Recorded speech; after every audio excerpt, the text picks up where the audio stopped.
Tatlong tips to prevent ovarian cancer. Ang ovarian cancer po ay nabubuo kung ang mga selula sa loob at sa palibot ng ovaryo ay nababago through mutations in their DNA.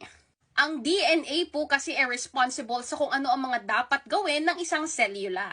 Ang pagbabagong ito ay pwedeng mas lumaki at dumami ng mabilis hanggang sa makabuo ng mass or tumor of cancer cells. Therefore, ang mga cancer cells ang mga patuloy na nabubuhay at ang mga healthy cells naman ang namamatay. Mabilis po silang mag-invade sa mga katabing tissues at pwede pang kumalat sa ibang bahagi ng ating katawan. Sino-sino ba ang high risk sa pagkakaroon ng ovarian cancer?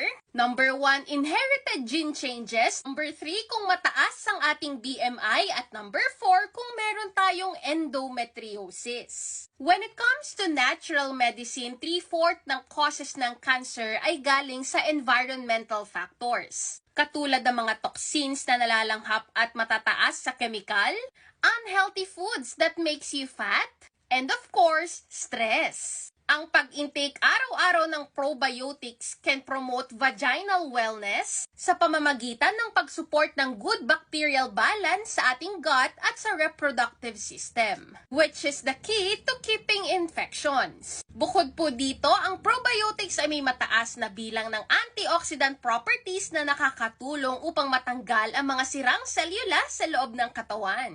Kaya naman, when it comes to probiotic supplement, I highly recommend Provita Probiotics. Dahil ito po ay naglalaman ng 16 strains of good bacteria with B vitamins. Ito po ay mayroong antioxidant, anti-inflammatory, and immunomodulatory properties na nakakatulong i-maintain at i-restore ang reproductive eubiosis. At ma-improve na rin ang reproductive performance for both men and women. This is FDA approved at pwede po kayong mag-take nito 1 capsule at bedtime.